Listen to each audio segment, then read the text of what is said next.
Monsieur le Président, Madame le maire adjoint à la culture, chers confrères, chers collègues, mesdames et messieurs, chers amis, nous nous retrouvons aujourd'hui pour le 28e colloque de la Villa Quérilos. Un colloque qui se déroule malheureusement en l'absence de Monsieur le chancelier de l'Institut de France, Gabriel de Breuil, qui regrette vivement de ne pas être là, qui est, vous le savez, très fidèle à nos colloques année après année, mais qui est retenu à Paris aujourd'hui pour une cérémonie de l'Académie française à la mémoire du cardinal Lustiger, disparu il y a 10 ans. Et nous regrettons aussi l'absence de Madame Chantal de Galbert et de son mari, M. Bernard Vouillot, ce qui ne nous empêche pas d'avoir une pensée reconnaissante pour la Fondation Cora de Chantal de Galbert et aussi pour la Fondation Stavros Niarchos, qui nous aide depuis plusieurs années, année après année, à tenir ces colloques.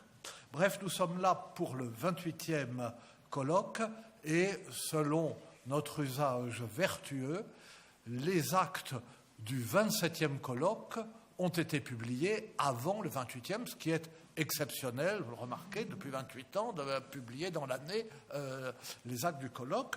Donc, le colloque de l'an dernier, au-delà du savoir, les Rénac et le monde des arts, vient d'être publié et le volume est disponible. Bref, je reviens au 28e colloque, voilà qui pourrait devenir monotone. Mais ce n'est pas monotone du tout, et ça ne l'est pas, me semble-t-il, pour toutes sortes de raisons, mais particulièrement pour deux raisons. La première est que si la Villa Quérilos elle-même, l'Institut qui en est propriétaire grâce aux legs généreux de Théodore Rénac et l'Académie des inscriptions et belles-lettres qui organise ces colloques annuels, si la Villa Quérilos, l'Institut de France et l'Académie des inscriptions et belles-lettres restent, grâce à Dieu, identiques à eux-mêmes, les académiciens, eux, se renouvellent. Je ne sais pas s'il faut dire grâce à Dieu, mais enfin, c'est la loi de la nature. Et la seconde raison est que nos colloques ne traitent pas seulement de thèmes variés, bien que leur constante soit un rapport avec le monde grec et plus généralement méditerranéen. Ces colloques varient aussi dans leur esprit. Et à cet égard, ils se répartissent, me semble-t-il, en deux catégories. Certains sont ouvertement et classiquement des colloques savants portant sur des sujets savants traités par des spécialistes qui tous, ces spécialistes sont tous clairs et passionnants et habiles à tenir en haleine des auditoires éblouis et à assaisonner leurs propos d'un sel attique, mais enfin des sujets savants tout de même. D'autres colloques, tout en exigeant aussi de leurs intervenants une érudition précise, dissimulent davantage leur jeu en s'écartant de la droite voie des travaux historiques, archéologiques ou philologiques familiers de notre Académie. Et c'est ainsi que nous nous sommes souvenus plusieurs fois ces dernières années que la Villa Quérilos n'est pas seulement une villa grecque, mais aussi une villa 1900, qu'elle garde la mémoire non seulement de la civilisation antique, mais aussi la mémoire de la belle époque sur la Riviera française, que Théodore Rénac était comme ses deux frères, et surtout Salomon, un très grand helléniste, mais que c'était aussi un homme de goût et de culture, un homme du monde, un homme qui aimait être amusé et qui savait être amusant. Et nous avons si bien réussi dans cette voie que ce sont ces colloques, j'ose le dire, qui ont donné à notre récent confrère de l'Académie des Beaux-Arts, Adrien Goetz, l'idée de son dernier roman intitulé Villa Quérilos, et roman qui est au demeurant fort savant, mais qui sait admirablement le faire oublier et qui rencontre un succès mérité. Je crois d'ailleurs qu'on peut se le procurer ici même. Ma publicité est parfaitement désintéressée. J'ai aidé à faire sa publicité samedi dernier au rendez-vous de l'histoire de Blois, où nous avons eu un chant amébé sur la villa Kérylos, qui était charmant. Mais il n'est pas de sujet léger. La belle époque même s'est terminée dans le sang de la Première Guerre mondiale. Les Rhénaques ont payé leur tribut. Le jeune et très brillant helléniste Adolphe Rhénac, fils de Joseph Rhénac, l'aîné des trois frères Je sais tout, Joseph, Salomon et Théodore, Adolphe Rhénac est mort pour la France dès 1914. Et que dire de la Seconde Guerre mondiale, de l'occupation, du nazisme? Le fils posthume d'Adolphe, Jean-Pierre Rhénac, est tué dans les rangs des forces françaises libres en 1942. La villa Kérylos est occupée, les archives emportées, plusieurs membres de la famille déportés. Parmi eux, les deux fils de Théodore Rhénac, Julien et Léon, ni sa femme Béatrice de Camondo, ni leurs deux enfants ne sont revenus d'Auschwitz. Il est si peu de sujets légers que ce sont souvent nos arides travaux qui paraissent légers au regard des malheurs du monde.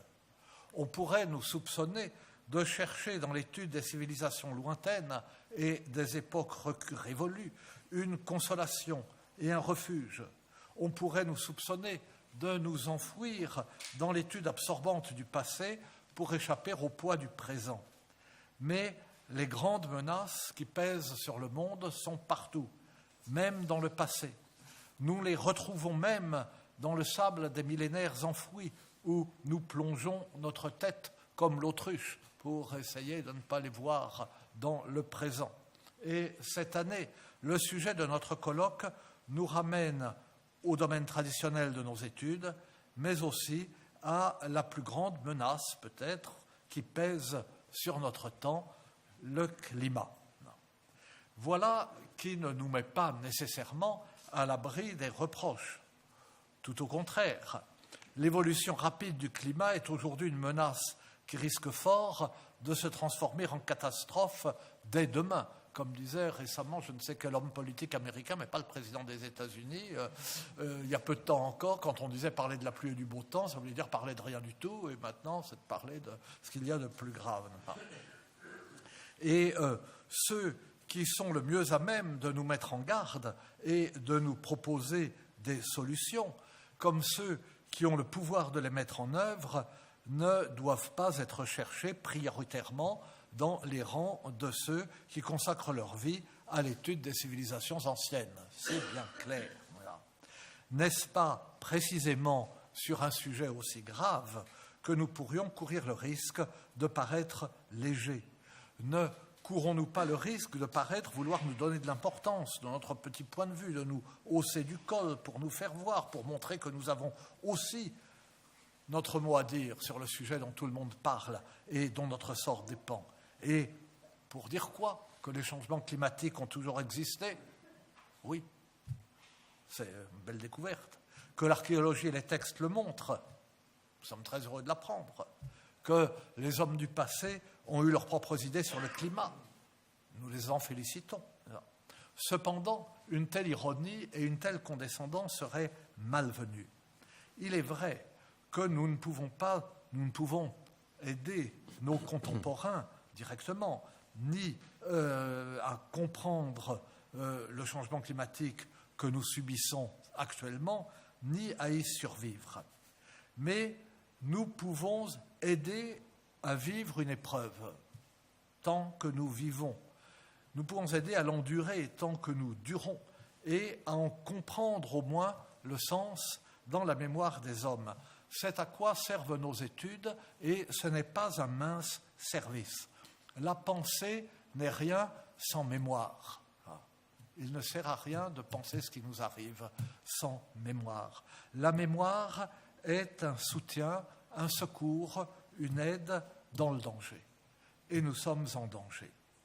Ce que les intervenants de ce colloque ont à dire est de deux ordres.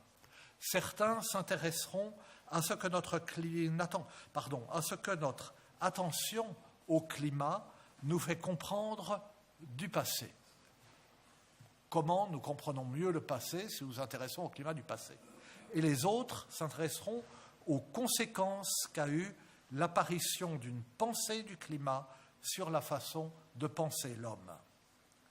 Il y a longtemps qu'on a établi la corrélation, naturellement, entre les changements climatiques et l'histoire des hommes, non seulement sur de longues périodes et à l'échelle de l'histoire de l'humanité, mais aussi sur des périodes relativement courtes et même de très courtes périodes en relation avec des événements historiques très précis.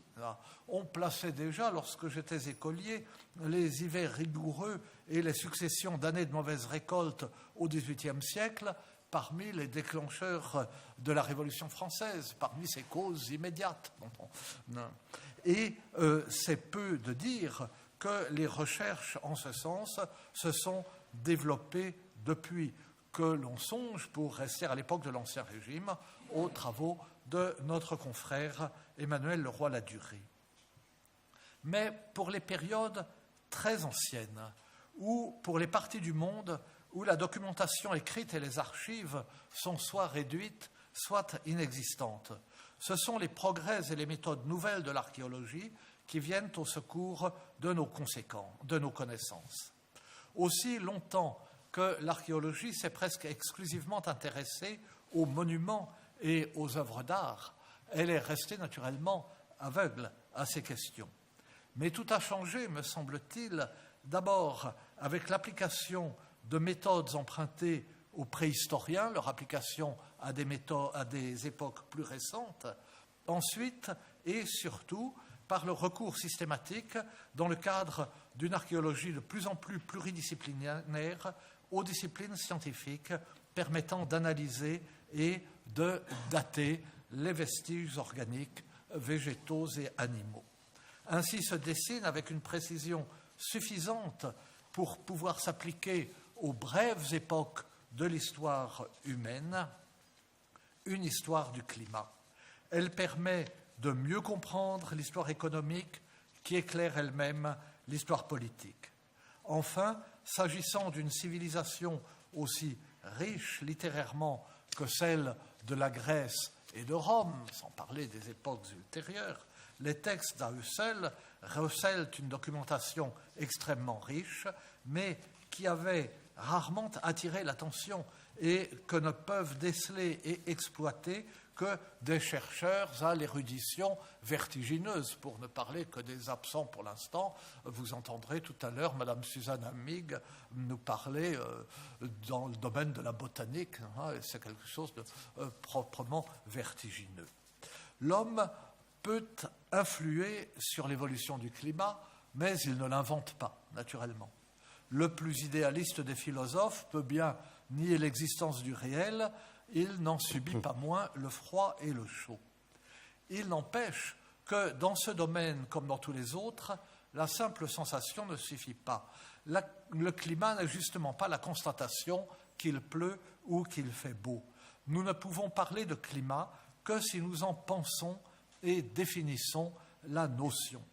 Comprendre comment cette notion a été pensée, définie, mise en relation avec la vie, avec la santé, avec le comportement, avec le destin des hommes, voilà quel sera l'objet des 3 premières communications de ce colloque, celles que nous entendrons ce matin et qui portent sur l'Antiquité, à commencer par celle de notre confrère Jacques Joannas, qui a proposé le thème de ce colloque, et ce sera aussi l'objet des 2 dernières communications de ce colloque, demain, qui nous transporteront au temps moderne, selon la terminologie des historiens, enfin là, les temps modernes dans cette classification, pour nous aider à comprendre que la notion de climat évolue comme le climat lui-même.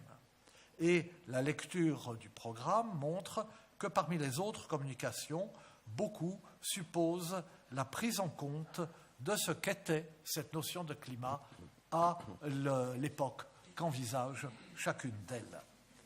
là est l'apport spécifique d'un colloque comme le nôtre à un thème qui pouvait paraître au départ éloigné de nos compétences. L'histoire du climat vue à travers celle des civilisations montre que le climat est subi, mais qu'il n'est pas un donné. L'idée de climat s'élabore à partir de celle que chaque civilisation se fait de la vie des hommes, de la nature humaine, de la nature tout court, de celle des dieux et de la pérennité du monde. Et maintenant, nous passons à nos travaux. Je vous remercie.